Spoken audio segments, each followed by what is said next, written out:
मधुबन के बाबा, मधुबन के बाबा मुरली वाले, आपका क्या कहना, आपका क्या कहना। ओम शांति। आज 28 जुलाई 2021। आज यज्ञ में बहुत ही यज्ञ की प्यारी, हम सबकी दुलारी मनमोहिनी दीदी का स्मृति दिवस है। मनमोहिनी दीदी यज्ञ की आदि रत्न, हम सबकी प्रेरणा स्रोत, बाबा से अनन्य प्यार करने वाली बाबा की बच्ची, और हम सब के सामने एक ऐसी उदाहरण जिसने यज्ञ के प्रति निष्ठा, परमात्मा के प्रति निष्ठा और पूरे ब्राह्मण परिवार के प्रति निष्ठा थी। मनमोहिनी दीदी का जीवन हम सब के लिए बहुत ही प्रेरणा से भरपूर रहा है। तो मनमोहिनी दीदी के बारे में विस्तार से जानने के लिए हमने एक छोटी सी क्लिपिंग तैयार की है। तो मुरली के बाद आप डिस्क्रिप्शन बॉक्स में उस क्लिपिंग को ज़रूर सुने और हमारे यज्ञ के आदि रत्न मनमोहिनी दीदी के बारे में अवश्य जाने, क्योंकि यज्ञ के आदि रत्न वो रत्न हैं जिन्होंने यज्ञ को हम सबके सामने इस स्थिति में लाने के लिए अपना सर्वस्व बाबा को दिया और बाबा की प्रेरणाओं से जीवन में ऐसे ऐसे महान कार्य किए और हम सबके लिए प्रेरणा स्रोत बने। तो आप सभी भाई बहन मुरली के बाद डिस्क्रिप्शन बॉक्स में जाएं और मनमोहिनी दीदी जी के बारे में अवश्य सुने। ओम शांति। तो आज 28 जुलाई को मीठे मीठे बाप दादा क्या कह रहे हैं। मीठे मीठे बाप दादा बोले, मीठे बच्चे, यह पुरुषोत्तम बनने का संगम युग है। इसमें कोई भी पाप कर्म नहीं करना है। संगम पर तुम बच्चे सबसे बड़ा पुण्य कौन सा करते हो? बाबा ने हमसे प्रश्न पूछा है और उत्तर में बाबा कह रहे हैं, स्वयं को बाप के हवाले कर देना, अर्थात संपूर्ण स्वाहा हो जाना, यह है सबसे बड़ा पुण्य। बाबा कहते, अभी तुम ममत्व मिटाते हो, बाल बच्चे घर बार सबको भूलते हो, यही तुम्हारा व्रत है। आप मुए मर गई दुनिया, अभी तुम विकारी संबंधों से मुक्त होते हो। बाबा ने क्या कहा कि सब कुछ बाप के हवाले कर देना, संपूर्ण स्वाहा होना अर्थात समर्पण होना है, यह सबसे बड़ा पुण्य है। बाबा कहते तुम सबको भूलते हो, मन बुद्धि से भूलते हो, यही तुम्हारा व्रत है। क्योंकि मन बुद्धि से विकारी संबंधों को भूलेंगे तभी तो बाप की याद में रह सकेंगे ना। आज मुरली का गीत है, जले न क्यों परवाना। ओम शांति। यह सब भक्ति मार्ग में बाप की महिमा करते हैं। यह है परवानों की क्षमा के लिए महिमा। जबकि बाप आए हैं तो क्यों ना जीते जी उनके बन जाएं। जीते जी कहा ही उनको जाता है जो अडॉप्ट करते हैं। पहले तुम आसुरी परिवार के थे, अब तुम ईश्वरीय परिवार के बने हो। जीते जी ईश्वर ने आकर तुमको अडॉप्ट किया है, जिसको फिर शरणागति कहा जाता है। गाते हैं ना, शरण पड़ी मैं तेरे। बाबा कहते हैं प्रभु की शरण में तब पड़े जबकि वह आए, अपनी ताकत दिखाए, जलवा दिखाए, तभी उसकी शरण में पड़ेंगे ना। बाबा कहते वही सर्वशक्तिवान है ना, बरोबर उसमें कशिश भी है ना, सब कुछ छुड़ा देते हैं। बरोबर जो बाप के बच्चे और बच्चियां बनते हैं वह आसुरी संप्रदाय के संबंध से तंग हो जाते हैं। कहते हैं बाबा कब ये संबंध छूटेंगे। यहाँ यह पुराना संबंध भुलाना पड़ता है। आत्मा जब देह से अलग हो जाती है तो बंधन खलास हो जाते हैं। इस समय तुम जानते हो सबके लिए मौत है और यह जो बंधन है ये सब है विकारी।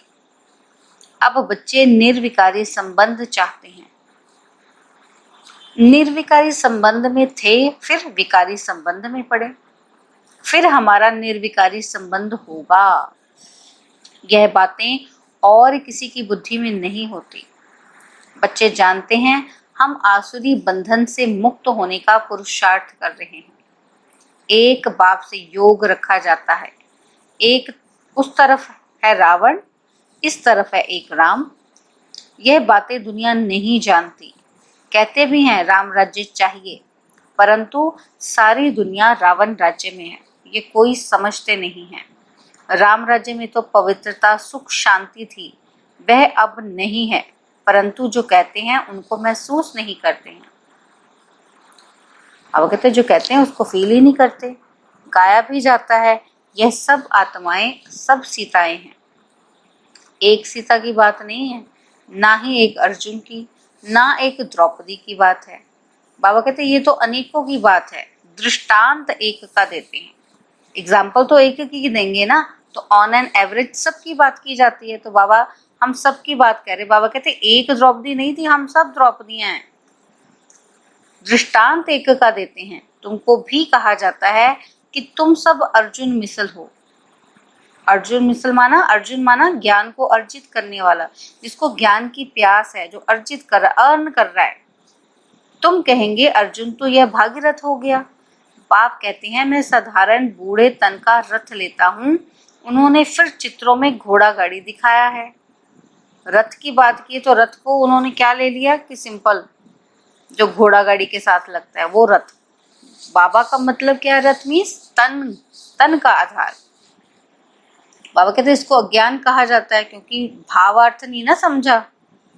बच्चे समझते हैं ये शास्त्र आदि जो भी हैं सब भक्ति मार्ग के हैं। यह बातें कोई समझ ना सके जब तक 7 रोज समझने का कोर्स ना ले। भक्ति अलग है, ज्ञान, भक्ति और वैराग्य कहते हैं। वास्तव में सन्यासियों का वैराग्य कोई सच्चा नहीं है। वह तो जंगल में जाकर फिर आए शहरों में निवास कर बड़े बड़े मकान आदि बनाते हैं। सिर्फ कहते हैं कि हमने घर बार छोड़ा है। बाबा कहते हैं तुम्हारा है सारी पुरानी दुनिया से वैराग्य। यथार्थ बात यह है और वह है हद की बात, इसलिए उनको हठ योग, हद का वैराग्य कहा जाता है। अब बाबा कहते हैं तुम बच्चे जानते हो, क्या जानते हैं हम? कि यह पुरानी दुनिया अब खत्म होनी है, इसलिए जरूर इससे वैराग्य आना चाहिए। बुद्धि भी कहती है, क्या कहती है? नया घर बनता है तो पुराने को तोड़ा जाता है। तुम जानते हो अभी तैयारी हो रही है। किसकी तैयारी? कि कलयुग के बाद फिर सतयुग जरूर आएगा। अभी यह है पुरुषोत्तम संगम युग। पुरुषोत्तम मास भी होता है, तुम्हारा है पुरुषोत्तम युग। पुरुषोत्तम मास में दान पुण्य आदि करते हैं और तुम इस पुरुषोत्तम युग में सर्वस्व स्वाहा कर लेते हो।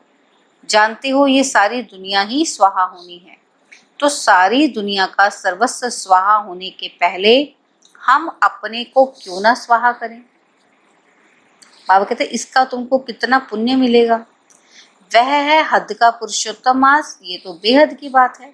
हद का पुरुषोत्तम मास होता है ना, तो कहते हैं कि ये 2-3 महीने, ये 1 महीना बहुत इम्पॉर्टेंट है, पावरफुल है। इसमें हम जो भी संकल्प करते हैं वो हमारा पूरा होता है। ये इसमें हमें पावन रहना है। तो वो जो भक्ति मार्ग में कहा जाता है वो उसके हिसाब से उस 1 महीने में पूरा पावन रहते हैं, क्योंकि वो समझते हैं ये उत्तम प्राप्ति का समय है, इसमें हमने पवित्रता धारण करके अच्छी प्राप्ति करनी है। तो बाबा कहते हैं वो हद का है और तुम्हारा क्या है? पुरुषोत्तम युग है। पुरुषोत्तम मास में दान पुण्य आदि करते हैं। तुम इस पुरुषोत्तम युग में सर्वस्व स्वाहा कर लेते हो। जानते हो ये सारी दुनिया ही स्वाहा होनी है, तो सारी दुनिया का सर्वस्व स्वाहा होने के पहले हम अपने को क्यों ना स्वाहा कर लें। बाबा कहते इसका तुमको कितना पुण्य मिलेगा। वह है हद का पुरुषोत्तम मास। यह तो बेहद की बात है। पुरुषोत्तम मास में बहुत कथाएं सुनते हैं, व्रत नियम रखते हैं। तुम्हारा तो बड़ा भारी व्रत है। तुम्हारे भल बाल बच्चे, घर बार आदि सब हैं, परंतु दिल से ममत्व मिट गया है। आप मोए मर गई दुनिया। बाबा कहते तुम जानती हो ये सब खत्म हो जाएंगे। हम बाप के बने हैं पुरुषोत्तम बनने के लिए। सब पुरुषों में अर्थात मनुष्य में उत्तम पुरुष यह लक्ष्मी नारायण सामने खड़े हैं। इनसे उत्तम कोई भी मनुष्य हो नहीं सकता। लक्ष्मी नारायण विश्व के मालिक थे। बाबा कहते तुम आए हो ऐसे पुरुषोत्तम बनने। सभी मनुष्य मात्र सदगति को पाते हैं। मनुष्य की आत्मा पुरुषोत्तम बन जाती है तो फिर उनके रहने का स्थान भी ऐसा उत्तम होना चाहिए। जैसे प्रेसिडेंट सबसे ऊंच पद पर है तो उनके रहने के लिए राष्ट्रपति भवन मिला है। बाबा कहते कितना बड़ा महल बगीचा आदि है। यह हुई यहाँ की बात। तो राम राज्य को तो तुम जानते हो।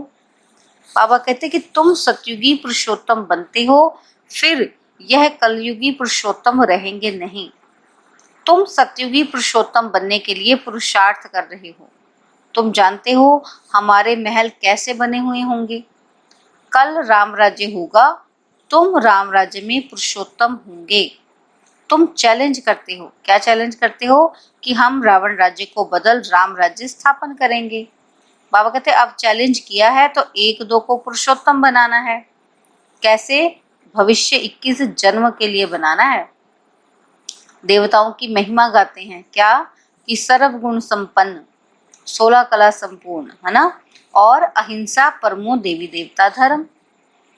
बाबा कहते तुम जानते हो और कोई मनुष्य नहीं जानते। तुम दूसरे जन्म में पुरुषोत्तम बनेंगे, फिर इस रावण राज्य का कोई नहीं रहेगा। बाबा कहते अभी तुमको सारा ज्ञान है, अब रावण राज्य ही खत्म होना है। आजकल तो समय का भी कोई भरोसा नहीं है। अकाले मृत्यु हो जाती है अथवा किसकी दुश्मनी हुई तो उड़ा देते हैं। तुमको तो कोई उड़ा ना सके। तुम अविनाशी पुरुषोत्तम हो, यह है विनाशी, सो भी रावण राज्य में। बाबा कहते इनको तुम्हारे दैवी राज्य का पता ही नहीं है। तुम जानते हो हम अपना दैवी स्वराज्य स्थापन कर रहे हैं श्रीमत पर। जिनकी पूजा होती है वह जरूर अच्छा कर्तव्य करके गए हैं, तभी तो याद करेंगे ना उनको। यह तुम जानते हो। देखो जगदम्बा की कितनी पूजा है। अब यह है ज्ञान ज्ञानेश्वरी। तुम जगत अम्बा की बच्चियां हो, ज्ञान ज्ञानेश्वरी और राज राजेश्वरी। बाबा कहते हैं दोनों में उत्तम कौन है? ज्ञान ज्ञानेश्वरी के राज राजेश्वरी। फिर बाबा कहते हैं ज्ञान ज्ञानेश्वरी के पास जाकर अनेक प्रकार की मनोकामनाएं सुनाते हैं, अनेक चीजें मांगते हैं। जगदम्बा के मंदिर और लक्ष्मी नारायण के मंदिर में बहुत फर्क है। जगदम्बा का मंदिर बहुत छोटा है, छोटी जगह में भीड़ मनुष्य पसंद करते हैं। श्रीनाथ के मंदिर में भी बहुत भीड़ होती है, कपड़े का सोटा लगाते रहते हैं हटाने के लिए। कलकत्ते में काली का मंदिर कितना छोटा है, अंदर बहुत तेल और पानी रहता है, अंदर बड़ी खबरदारी से जाना पड़ता है, बहुत भीड़ रहती है। और बाबा कहते हैं लक्ष्मी नारायण का मंदिर तो बहुत बड़ा होता है, जगदम्बा का छोटा क्यों? क्यों छोटा मंदिर है? फिर बाबा ने बताया कि गरीब है ना, तो मंदिर भी गरीबी का है। वह साहूकार है तो मंदिर भी बड़ा है। तो बाबा कहते हैं मंदिर में कब मेला नहीं लगता। जगदम्बा के मंदिर पर बहुत मेले लगते हैं, बाहर से बहुत लोग आते हैं। महालक्ष्मी का मंदिर भी है। बाबा कहते यह भी तुम जानते हो कि इसमें लक्ष्मी भी है तो नारायण भी है। उनसे सिर्फ धन मांगते हैं क्योंकि वह धनवान बनी है ना। यहाँ तो है अविनाशी ज्ञान रत्न। धन के लिए लक्ष्मी के पास जाते हैं, बाकी अनेक आशाएं रख जगदम्बा के पास जाते हैं। लक्ष्मी माता के पास तो हम सिर्फ धन की मांग करते हैं ना, मांगते हैं। तो बाकी बाबा कहते हैं बाकी सब आशाएं जगदम्बा माँ के सामने रखते हैं। तुम जगत अम्बा के बच्चे हो। बच्चे हम जगदम्बा के हैं और सत्युग की दुनिया में जब संपूर्णता को पाएंगे, आत्मा सतो प्रधान बनेगी, तो हम लक्ष्मी नारायण कहलाएंगे। बाबा कहते हैं तुम जगदम्बा के बच्चे हो, सबकी मनोकामनाएं 21 जन्मों के लिए तुम पूरी करते हो। एक ही महामंत्र से सब मनोकामनाएं 21 जन्म के लिए पूरी हो रही हैं। दूसरे जो भी मंत्र आदि देते हैं उनमें अर्थ कुछ नहीं है। बाप समझाते हैं। क्या समझाते हैं? कि क्या मंत्र दिया बाबा ने हमें? मन मना भव का। बाबा कहते हैं मैं ये मंत्र तुमको क्यों देता हूँ? क्योंकि तुम पतित हो ना। मामेकम याद करेंगे तब ही पावन बनेंगे। यह सिवाय बाप के आत्माओं को कोई कह ना सके। इससे सिद्ध होता है, क्या सिद्ध होता है? कि यह सहज राजयोग एक ही बाप सिखलाते हैं, मंत्र भी वही देते हैं। 5000 वर्ष पहले भी मंत्र दिया था, यह स्मृति आई है। बाबा कहते अभी तुम सम्मुख बैठे हो, क्राइस्ट होकर गया, फिर उनका बाइबल पढ़ते रहते हैं, वे क्या करके गए? बाबा कहते क्या करके गए? वो धर्म की स्थापना करके गए। बाबा कहते तुम जानते हो शिव बाबा क्या करके गए और कृष्ण क्या करके गए? कृष्ण तो सतयुग का प्रिंस था, जो ही फिर नारायण बना, फिर पुनर्जन्म लेते आए हैं। तो शिव बाबा भी कुछ करके गए हैं, तब तो उनकी इतनी पूजा आदि होती है। बाबा कहते अभी तुम जानते हो कि राजयोग सिखा कर गए हैं, भारत को स्वर्ग बनाकर गए हैं। कौन? शिव बाबा। जिस स्वर्ग का पहला नंबर मालिक खुद नहीं बने, वह तो श्री कृष्ण बना। देखो सतयुग की स्थापना बाबा ने की, लेकिन सतयुग में बाबा आप नहीं राज्य भाग्य भोगने के लिए आए, कृष्ण आए। तो बाबा कहते जरूर कृष्ण की आत्मा को पढ़ाया। तुम समझ गए हो ना, कृष्ण की वंशावली तुम बैठे हो। राजा रानी को माता पिता अन्नदाता कहते हैं। राजस्थान में भी राजा को अन्नदाता कहा जाता है। राजाओं की कितनी मान्यता होती है। आगे सब शिकायतें राजा के पास आती थी, दरबार लगती थी। बाबा कहते कोई भूल करते थे तो बहुत पछताते थे। आजकल तो जेल बर्ड्स बहुत हैं, घड़ी घड़ी जेल में जाते हैं। अभी तुम बच्चों को गर्भ जेल में नहीं जाना है, तुम तो गर्भ जेल महल में आना है। बाबा कहते तुमको तो गर्भ महल में आना है, इसलिए बाप को याद करो तो विकर्म विनाश होंगे। फिर कब गर्भ जेल में नहीं जाएंगे, वहां पाप होता ही नहीं है। सब गर्भ महल में रहते हैं, सिर्फ कम पुरुषार्थ के कारण कम पद पाते हैं। ऊंच पद वालों को सुख भी बहुत रहता है। यहाँ तो सिर्फ 5 वर्ष के लिए गवर्नर प्रेसिडेंट मुकर्रर करते हैं। तुम समझा सकते हो कि भारत ही दैवी राजस्थान बना। अभी तो ना राजस्थान है और ना राजा रानी है। आगे कोई गवर्नमेंट को पैसा देते थे तो महाराजा महारानी का टाइटल मिल जाता था। यहाँ तुम्हारी तो है पढ़ाई, राजा रानी कब पढ़ाई से नहीं बनते। तुम्हारी एम ऑब्जेक्ट है, इस पढ़ाई से तुम विश्व का महाराजा महारानी बनते हो, राजा रानी भी नहीं। बाबा कहते राजा रानी का टाइटल त्रेता से शुरू होता है। तुम अभी ज्ञान ज्ञानेश्वरी बनते हो, फिर राज राजेश्वरी बनेंगे। कौन बनाएंगे?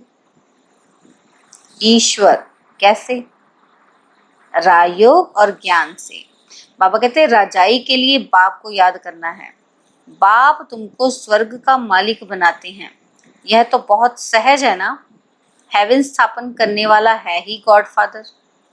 हेवन में तो हेवन की स्थापना नहीं करेंगे, जरूर उनको संगम पर पद मिलता है, इसलिए इसको सुहावना कल्याणकारी संगम युग कहा जाता है। बाप कितना बच्चों का कल्याण करते हैं, जो स्वर्ग का मालिक बनाते हैं। कहते भी हैं परमपिता परमात्मा नई दुनिया रचते हैं, परंतु उनमें राज्य कौन करते हैं यह किसी को पता नहीं। बाबा कहते तुम समझते हो राम राज्य किसको कहा जाता है। उन्होंने तो राम राज्य को लाखों वर्ष दे दिए हैं और कलयुग को 40,000 वर्ष दे दिए हैं।